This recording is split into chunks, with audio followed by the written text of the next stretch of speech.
Welcome to Cancer Healing Journey from zenonco.io and Love is Cancer. I am Dimple Parmar. Pleasure to meet you again in this call.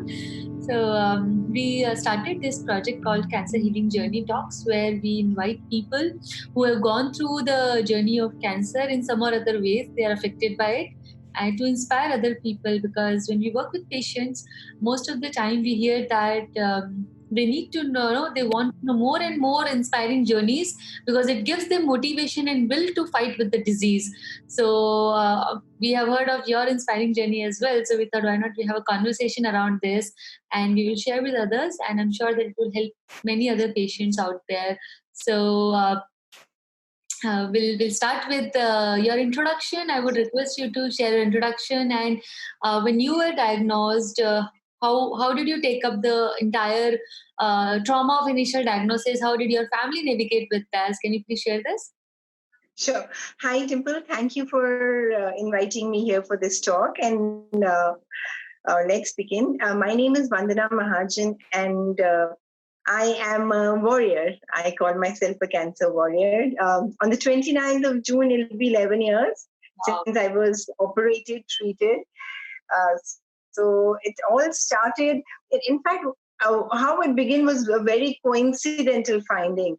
My husband retired from the army. He's taken premature retirement. So while he was in service, we were posted in a place called Binaguri, which is like towards the northeast, and posted in a cantonment. And I was just putting moisturizer on my neck, like, all women like to pamper themselves. I was doing that, and I felt a huge lump on my neck. Okay. And we were, like in a very remote area. There were no big hospitals. We went to the army hospital there, and they said it's nothing, probably quite. I was just 35 years of age that time, and so that's how that the detection of the lump was that way. But everybody said nothing. It's on your neck, nothing, don't pay too much heed to it. The ENT doctor said, don't worry about it. But it just so happened during that time, me and my daughter, we traveled to Delhi. We were in Delhi, and somebody very close to us who's an anesthesiologist, he's a dear friend, he said, Vandana, do not take this lightly. So we started investigations at Fortis. Even at Fortis, they were convinced it's nothing. So the investigation started, and when the FNAC happened, the report said an excision biopsy. So that was very scary, because the name biopsy gives everybody goosebumps. Yeah. So then my husband came down, and we walked into R&R Research and Referral Hospital at Delhi, and the moment we went in, the oncosurgeon says, we need to get it out immediately. Immediately, I wasn't even prepared. Nothing had kind of registered that what's happening to me. We went in today, and 2 days later, he said he was scheduled for surgery. Yeah. But even at that time, they were very sure that it's going to be a benign lump, because thyroid lumps are... So this lump was in my thyroid gland. Okay. So generally, mostly the thyroid lumps are benign. Yeah. I was told that don't worry, first surgery done. After the first surgery, you'll be absolutely fine. We'll remove half of your thyroid, the left thyroid. And the size of the lump was very big. It was a 3.2 centimeter big nodule. Hey. And actually sat like a little, tiny little ball on my neck. And every time I would touch it, it would feel hard, rock hard, that hard. So my first surgery happened, and it was a very eventful surgery. During my surgery, my vocal cords were accidentally touched. And when I regained consciousness, I couldn't speak. Okay. I croaked. So I croaked, and the oncosurgeon told my husband, I don't think your wife is ever going to talk again, because the surgery, thyroid gland and the vocal cords are very close. Sorry, I heard the last part, the thyroid gland and the vocal cord are close to each other. Yeah, very close to each other. So before a thyroid surgery, a patient is generally prepared that there may be a risk of damage to the vocal cords, but Yeah. it's a very rare risk. So when I regained consciousness, I was croaking, and Okay. later I got to know that I have suffered damage to my vocal cords. Okay. This was my first surgery, and and it took me 1 year to find my voice back, like I'm talking to you. Now I have a permanent residual to permanent voice damage. I can't raise the pitch of my voice, and if I talk for too long, my body tires. Just like my voice gets tired. Just like your body gets tired, my voice gets tired. So I can't talk for too long. Okay. Uh, so that's about my first surgery. After the surgery, the first surgery, the thyroid nodule was sent for a rebiopsy, and in the rebiopsy, it was found out that it was malignant, and malignancy, not a normal malignancy. It was generally most of the thyroid cancers are papillary ones. Yeah. So I was diagnosed with follicular carcinoma with Hurthle cell changes. Hurthle cell is a very rare kind of a malignancy, and it is highly invasive. Yeah. And yes, within 5 days of my first surgery, I was scheduled for the second surgery because the lump in my thyroid gland, the tumor had broken the wall of the thyroid gland.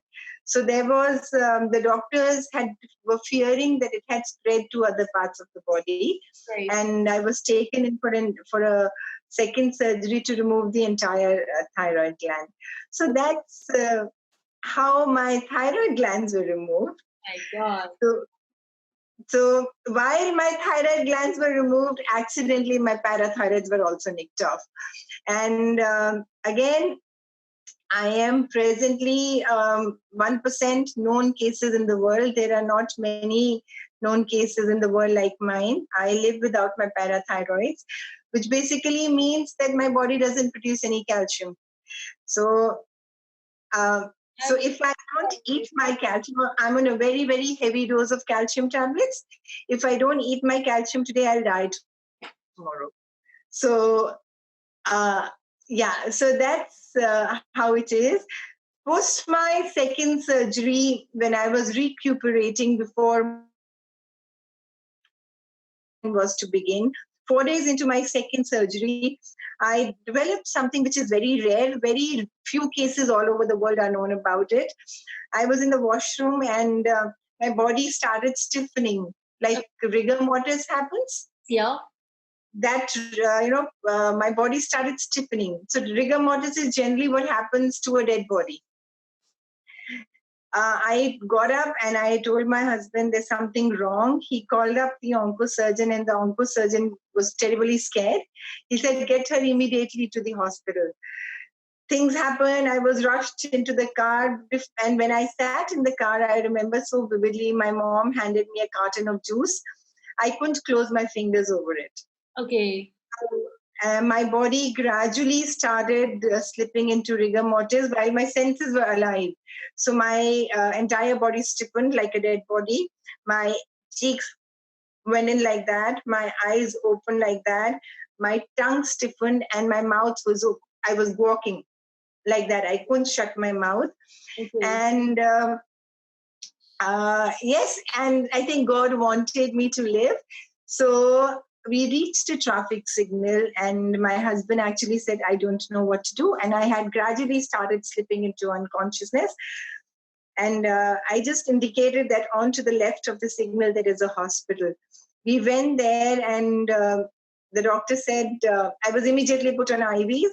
My heart had stopped, and I was brought back. I was told a fraction of a second later I would have died.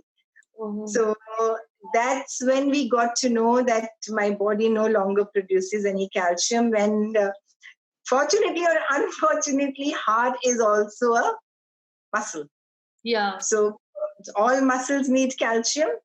So my condition is such that yes, before anything else, I need to take my calcium pills.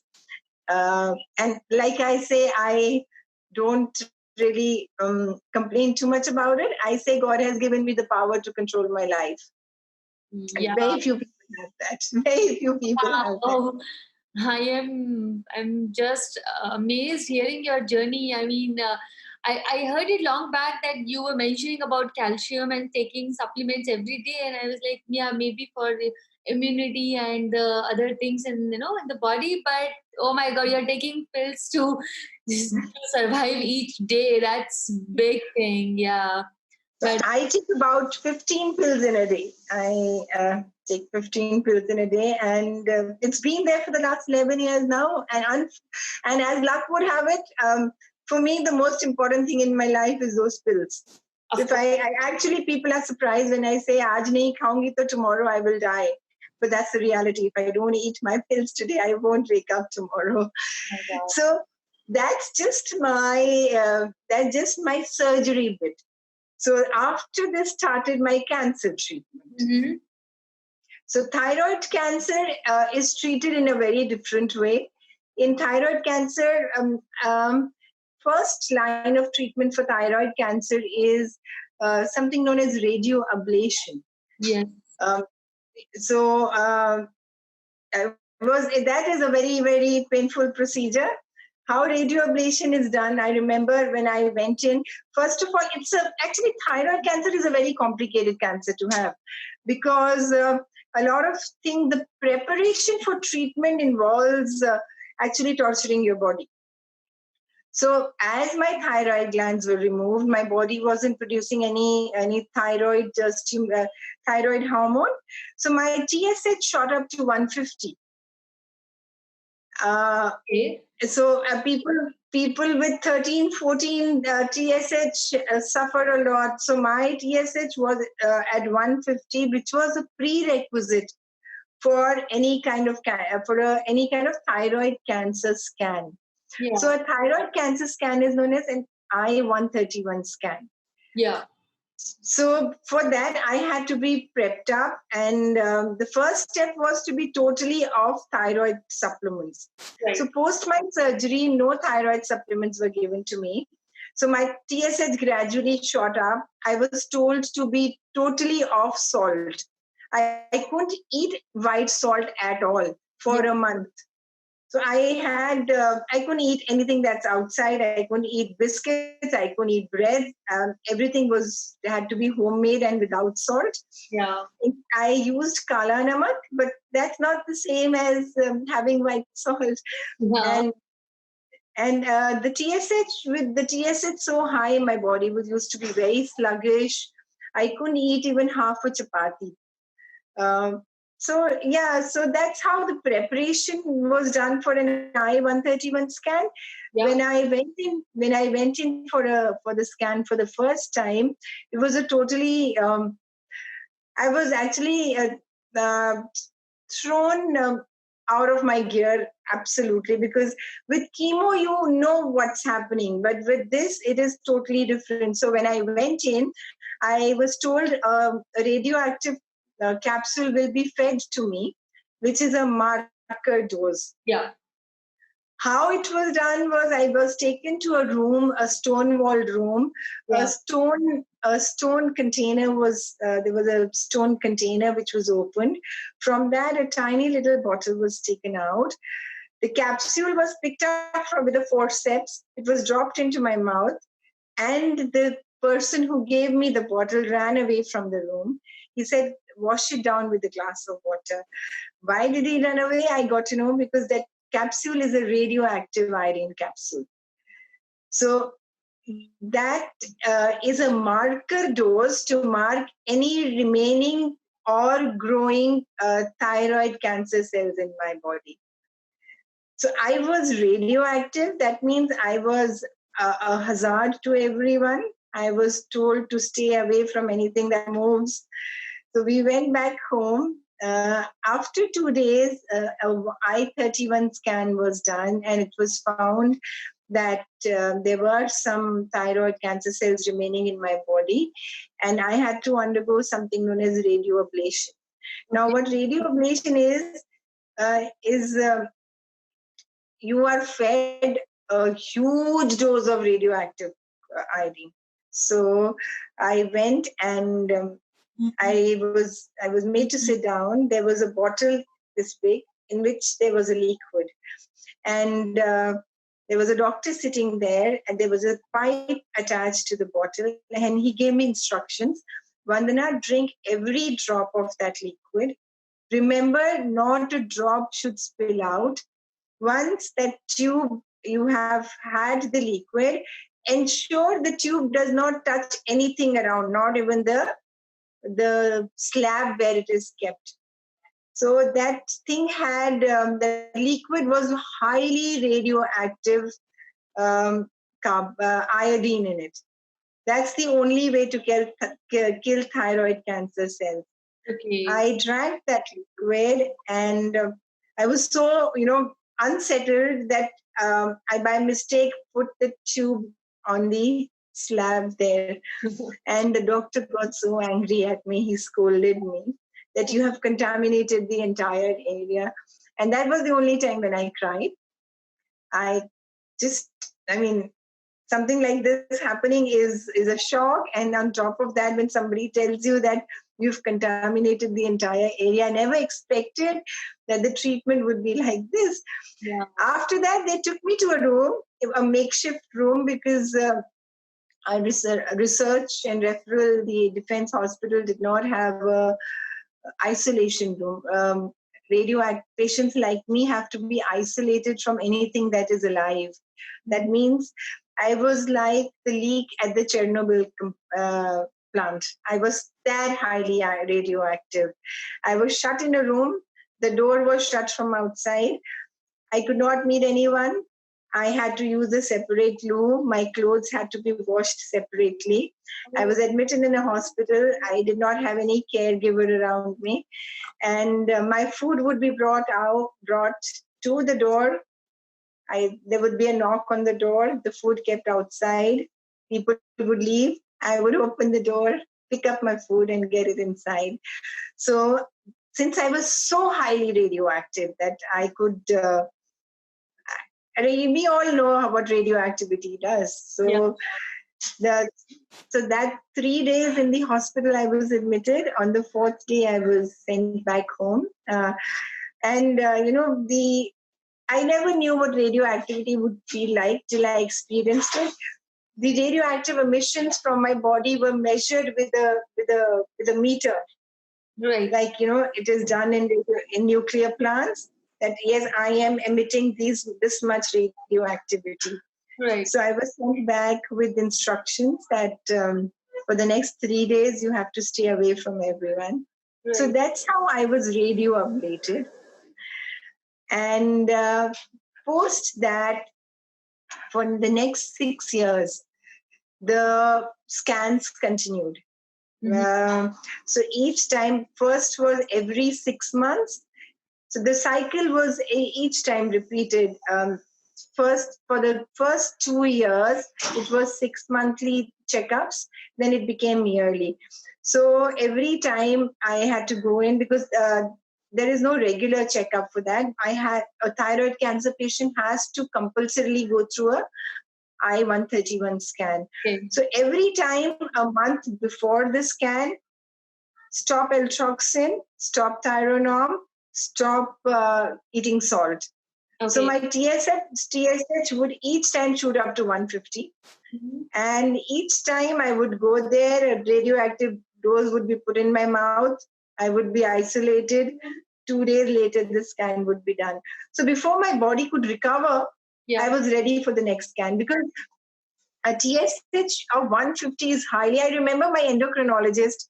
I went to him, he saw my reports, and he started rubbing his hands like that. He actually said, "Oh, how nice it is. TSH of 150 is so toxic for your body that you can go into a shock, but it's so good for your scan." So this continued for near 5-6 years, and in between these 6 years, because the cancer that I had can travel into the bones. Follicular cancer travels to the bones. So twice it was suspected that the cancer's metastasis has happened and it's gone to the bone. So I underwent bone scan, but fortunately it was negative. Wow. So yeah, 5 years later, I was declared in remission. So today I am a low risk cancer patient. Um, and yeah, I go with the premise that if it does come back, I'll deal with it again. Wow. So that's my cancer journey. The package deal that came with it was uncontrollable asthma. Yeah. I My bone condition is very poor, so I've suffered 2 bone fractures. I mean, I my fracture in my leg. So when I walk, I twisted my leg and I broke my leg. So today, the doctor says that I can't afford to take a fall, and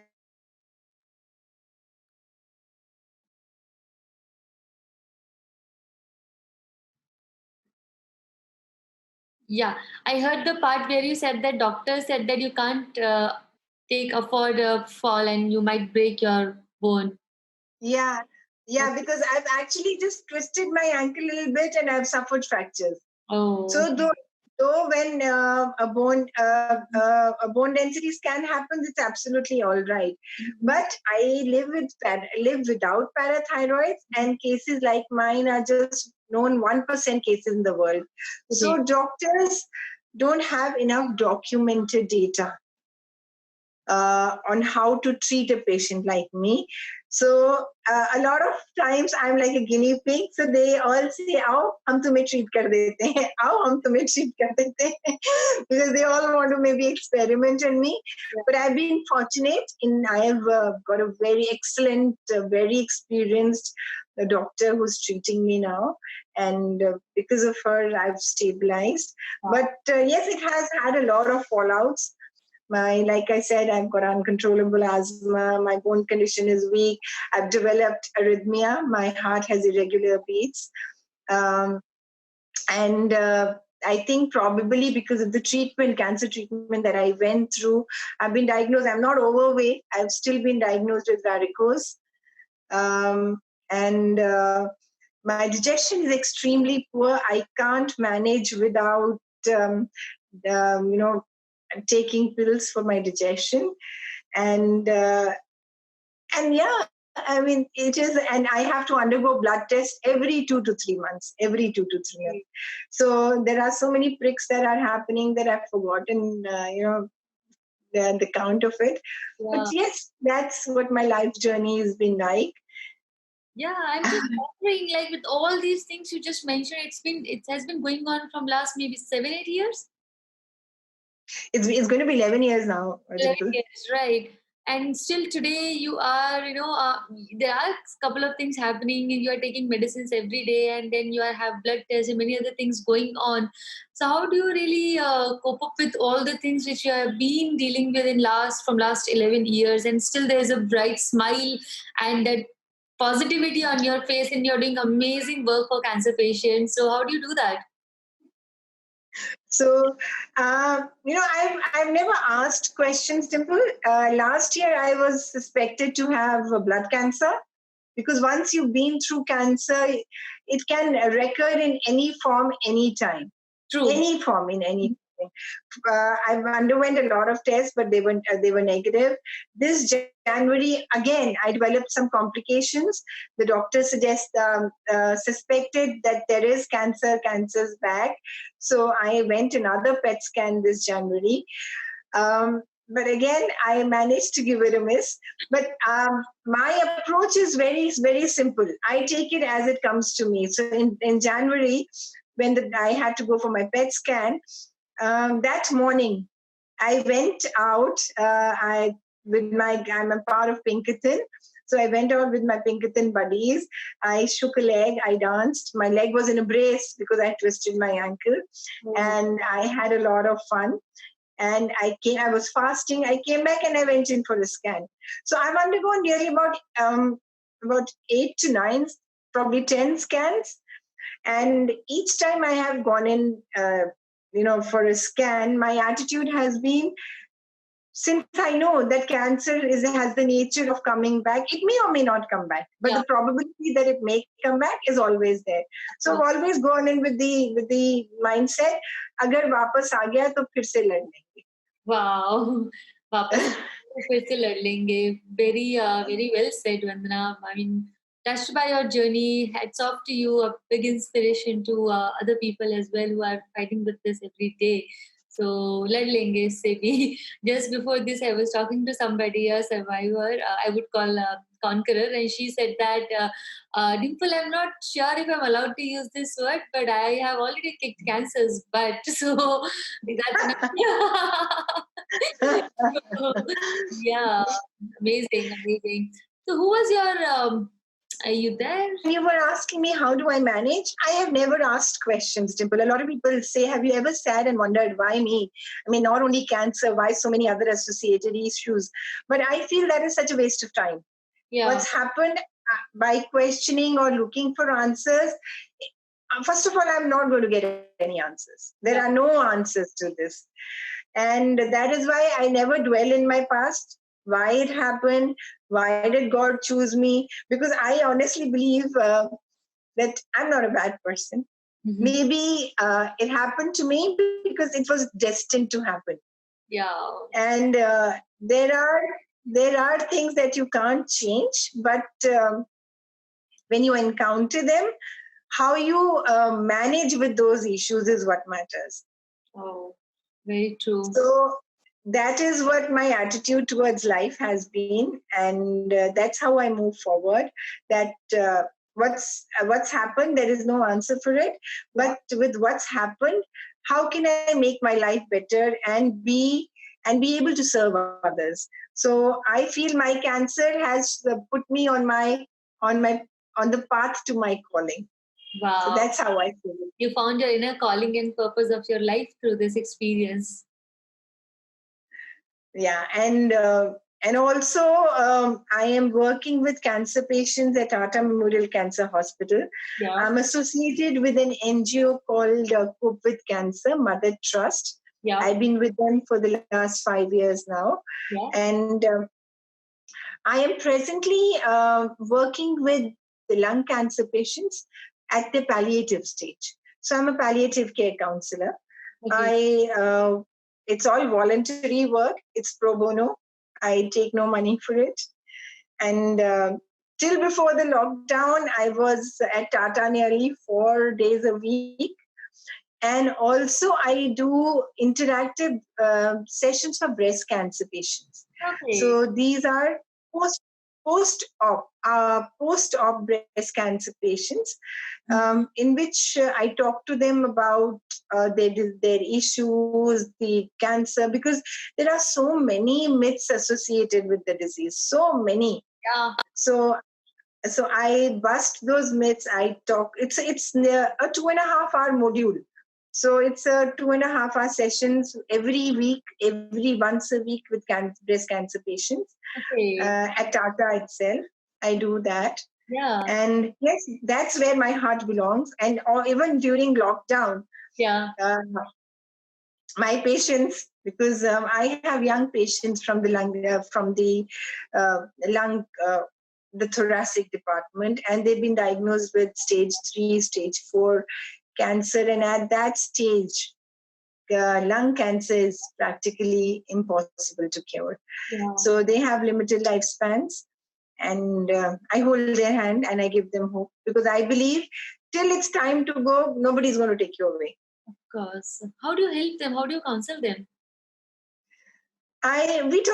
We talk, and also probably I've been through the journey, and it's not as difficult as theirs, but they relate a lot. Yeah. So, and I guess, and also I connect with them very well. So, and especially with the younger patients, I feel younger patients have they deserve a chance at life. Of course. So I don't give up on them at all, because I firmly believe a lot of it is to do with your willpower. Yeah. Can you share any experience while working with the kids and cancer patients which has touched your heart? Very deep? I'm sure there are many, but please do share. I have so many. So I'm going to tell you about this 22-year-old girl I've been counseling for the last 1 year. And she came to me very reluctantly. So generally what happens is at 22, if you're diagnosed with lung cancer stage at such advanced stage, you are in denial. You don't want to believe it.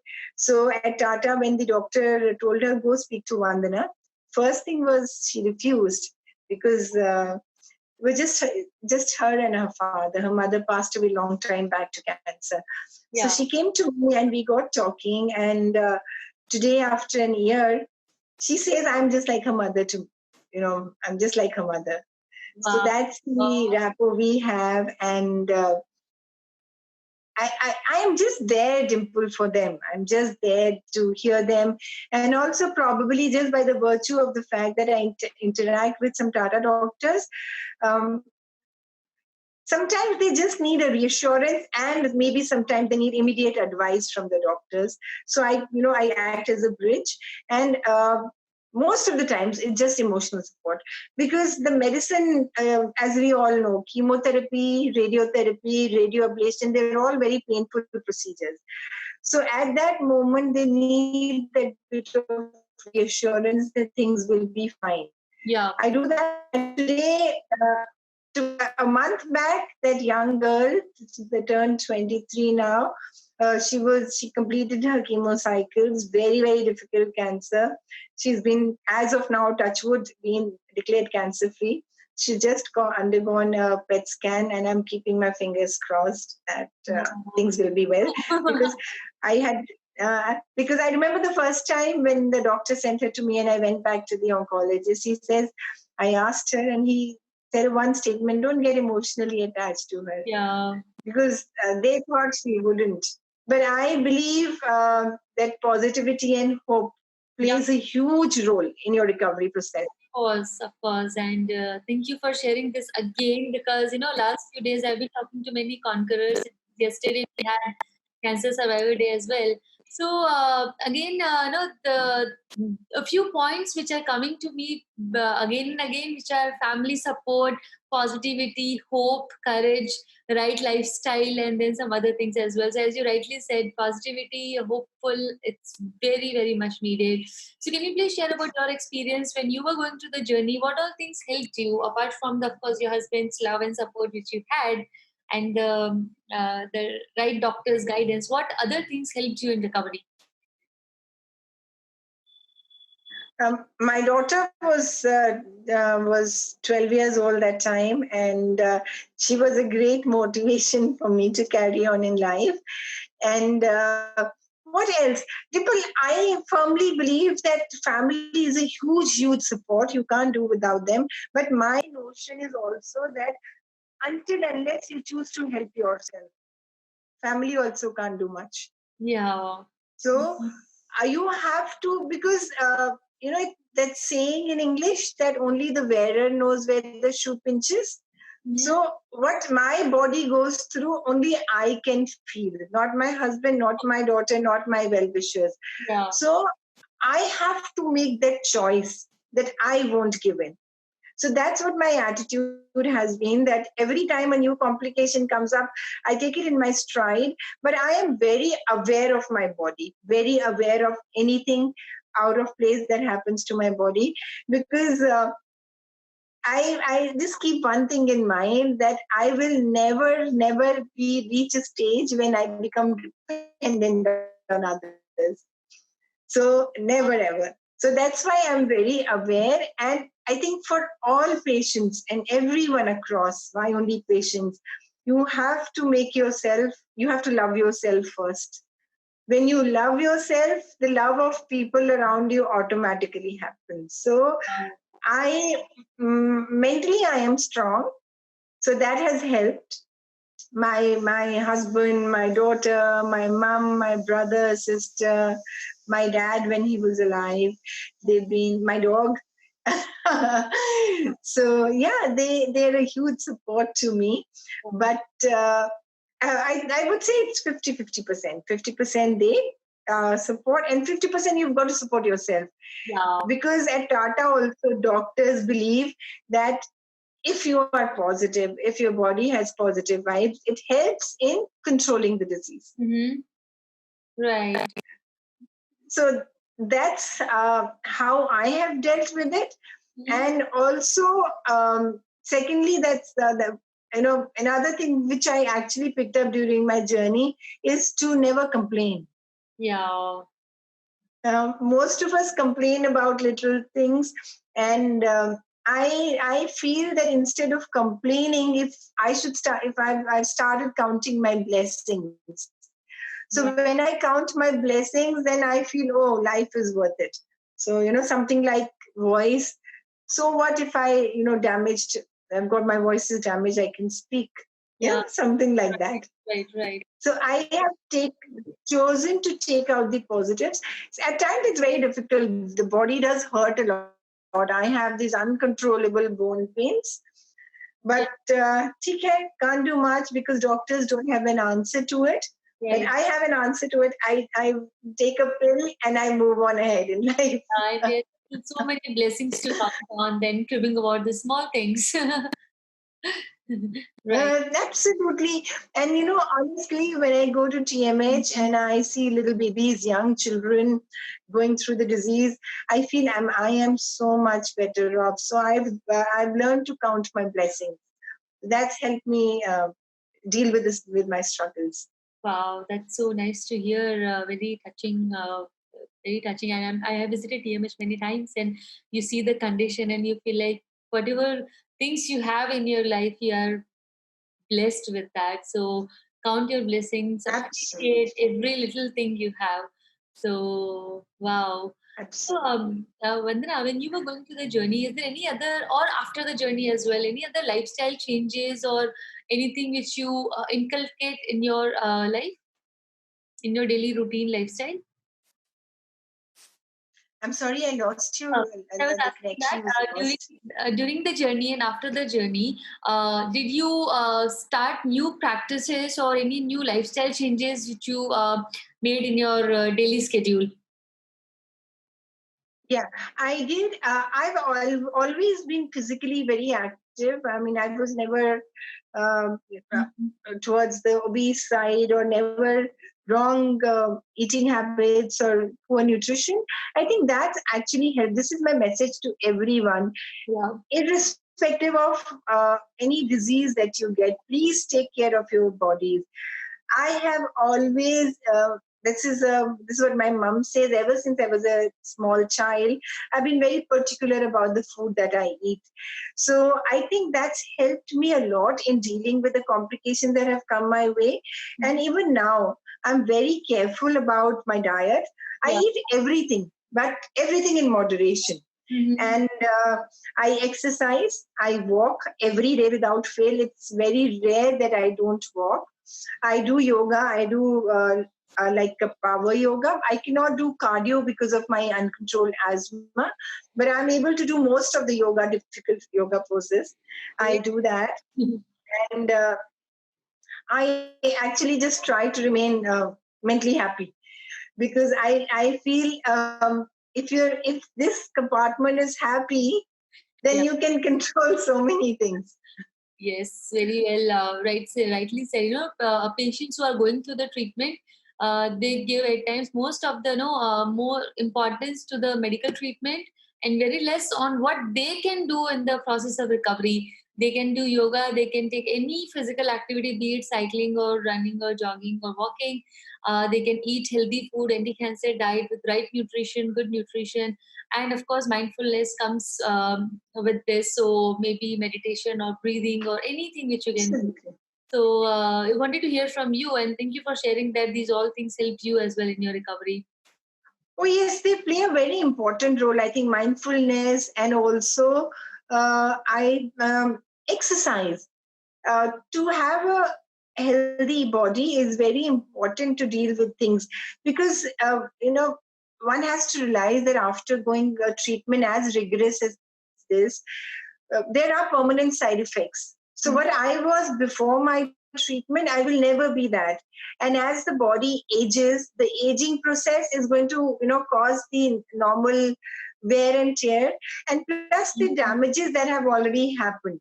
So that no one can take away. So to deal with them, one has to, first of all, acceptance. Mm-hmm. Acceptance of what has happened is very important. And also, uh, it's okay if you can't do what the others can do, but there is a lot that you can do what the others cannot do. Right. So I have just followed that. I am never in competition with others. I know the limitations of my body. And honestly, I have, the body talks to us. Yeah. It talks to us. So for each one of us, even a person who's healthy should listen to the body when it talks to them and adapt accordingly. Yeah. Right, right, right. Can you please share about your perspective towards caregivers, because they are the one who are going a lot along with the patient in this journey. So how important it is to take care of caregivers, and any tips which might help caregivers? Sure. I feel when cancer is diagnosed, it's not a diagnosis just for the patient. It is a diagnosis for the entire family. Patient suffers physically and mentally, whereas the caregivers suffer mentally immensely. Yeah, In addition to the fear of what's going to happen to their loved one, there are issues of finances to be dealt with. The treatment is extremely expensive. Cancer treatment is very expensive. I mean, you go anywhere, even for an underprivileged, it is a huge financial burden. yeah, So, mm, it is very important that caregivers be given a lot of counseling. I do that in my sessions at Tata. I do talk to the patient, but I spend a lot of time with caregivers because they are like, they silently face the trauma mentally, yeah, and they can't express it because they are supposed to stay strong for their patient. So it takes a big toll on their mental health. So I feel that uh, by supporting the caregivers, I am indirectly supporting the patient. patient, Yeah. because a, a positive caregiver will give out positive vibes to the patient. Right, right. Caregivers stress, their behavior, their attitude and mindset directly impacts patients, and study says that caregivers are in more stress compared to the patient when they are going through the journey, because they have to take care of so many other things as well. So, Absolutely. yeah, At times they're just at loss because so many of them at times they leave their jobs also yeah, because there is right, no one to take care of their patient, yeah, their loved one. So yes, it's a huge stress on them. yeah. And also the fear that we will lose them. For the patient, it's a Mhm. different kind of a fear. But the fear that, oh, what if I lose my loved one? Right, It is very scary. So yeah. I think they need a lot of emotional support. Me too. And even when I was the caregiver, I had to take care of so many things about doctor's appointments and what scans to do next. And if one thing is not working, what other options we can go for, what other complementary treatment we can try with this, looking for the right nutritionist, or maybe a yoga master, or maybe Yeah, arranging some medicine from some part of India, or maybe at times abroad. absolutely. So many others, you have to keep updating your relatives and friends and everybody how's it doing, and then raising funds for the treatments and other tasks all together. So many different things, and even the caregivers who have gone through the journey, they get diagnosed with other illnesses because of the stress Yeah, and the, yeah, because all the attention goes to the patient, so they are not able to take care of themselves. They are not able to sleep or eat well because the priority is patient. But they don't understand that in order to take care of the patient, you need to be in good health first. true. Absolutely true. Because a lot of times I've seen caregivers slipping into depression. Mm-hmm. Right. Right. So I think caregiver support is also very, very important. Mm-hmm. Yeah. So Vandana, every crisis or downturn in the life, it teaches us beautiful lessons. So what has been your lesson from this journey which you would like to share? My lesson, okay, I've picked up three lessons in my life. So first is my motto. My motto is impossible is for those who don't believe in themselves. I've been told not to do anything strenuous, but in December I ran 5 kilometers of Pinkerton. And I feel it's a lot to do with your mental state. My second life lesson that I've picked up is uh, don't let your thoughts control you. You control your thoughts. That plays a huge role in your life journey. And the third and most important is from a book which is one of my favorite reads. It's called The Last Lecture by Randy Pausch. Yeah. He was a computer professor in the United States, and he lost his battle to a very aggressive cancer. So in his book, he writes, you can't change the cards that you are dealt with, only the hand that you play. Yeah. So this really resonates with me a lot, that, just like a deck of cards, when somebody is distributing the cards, you don't know what cards are going to come your way. The only thing that's in your control is how well you play those cards. Mm-hmm. So that is my, this is what I've learned with my struggles with the disease and the complications that came in. Wow, very well said, very well summarized, I would say. Thank you for sharing that. And what would be your message to other cancer patients who are still crippling with this disease and are lost in their own this new world of cancer, when either they are newly diagnosed or maybe they're end of life where they just don't know now what to do? So, what would be your message to those patients and caregivers? For the ones who are newly diagnosed, please remember cancer is curable. Even in advanced stages, it is curable till the doctor says we can't cure you. So please don't give up hope. There are so many kinds of medicines that are available. Do not be scared of cancer. Second, that I want to say is do not associate the stigma of cancer in your life. Cancer is not a stigma. It's like any disease that can happen to anyone. And thirdly is never give up. There is always hope. I have seen personally at Tata Memorial, doctors have said that we give you a couple of months to live, and it's been 10 years. The patient is still continuing. Wow. So don't give up, because I myself, I've got, in addition to nearly dying once post my cancer surgery, I've had 3 near-death experiences, including a car crash and another one. I believe till your time is up, no one can take you away. Be it cancer, be it a car crash, be it any other complication. So cancer doesn't mean it's a death sentence. And for the ones who are in their final stages of their lives, my advice is that our life journeys are all fixed. Some have a longer life journey, some have a smaller life journey. We can't control it. So what we have, let's make the most of it. Each one of us has to die someday.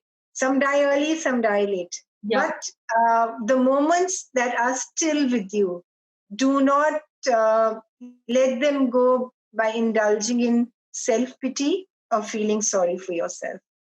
That's my take on life. Wow.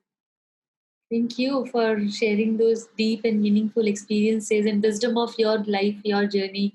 Very touching, very insightful and thoughtful. Also, you mentioned cope with cancer and mother trust. So, would like to hear more from you.